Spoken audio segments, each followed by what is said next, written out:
Back over to attorney Chuck Crosby in his closing office. Brittany purchased a house last year where the listing said that the countertops were granite, the windows had been upgraded to triple pane. The condo association is responsible for the replacement of the roof. But Brittany did not have an inspection because the market was so hot she was afraid of losing the deal.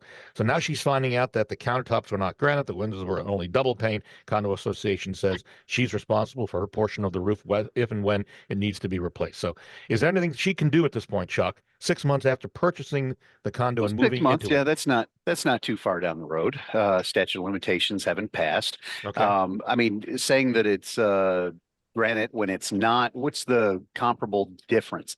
So what we need to look at is whether or not it's a substantial misrepresentation. If I tell you the glass came from Italy, but it came from Spain, yeah, is that really a difference? It's still glass, right? But granite and, if it's Formica, well, there's a significant monetary issue there, and the price was based on what their understanding of. Well, okay. Well, here's my question to that, Chuck. Here's my question to that, because generally, if it's not a cash transaction, an appraisal is going to be done, right?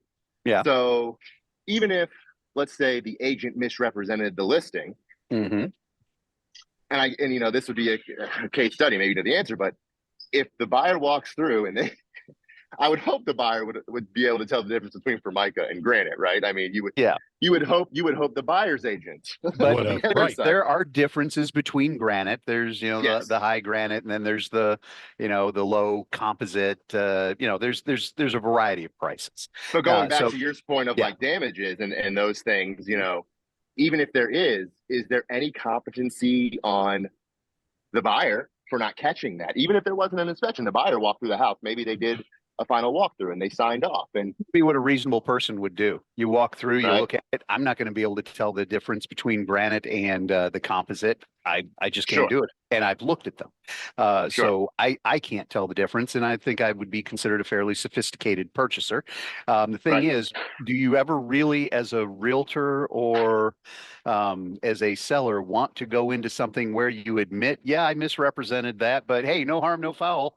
Yeah, well, no, never. So that what's puts you behind the 8-ball automatically. What is the statute of limitations on this? So this is 6 months. Is it a year out from when you purchased it? Is there? Well, it starts from when you knew or should have known. Yeah. Okay. And there's different statutes of limitations that can apply in these situations. The shortest one's going to be a year. So, get everything done as quickly as you can. Plus, the longer time goes on, the less your, oh, hey, this was a big deal to me, is going to be a believable argument. 5 years down the road, you go, oh, hey, I hate the whatever, and I need a new countertop. Yeah. It's like sending the hamburger back to the kitchen after you've eaten 3/4 of it. I've seen that happen. Not with me. Yeah. Seen it happen though. Yeah.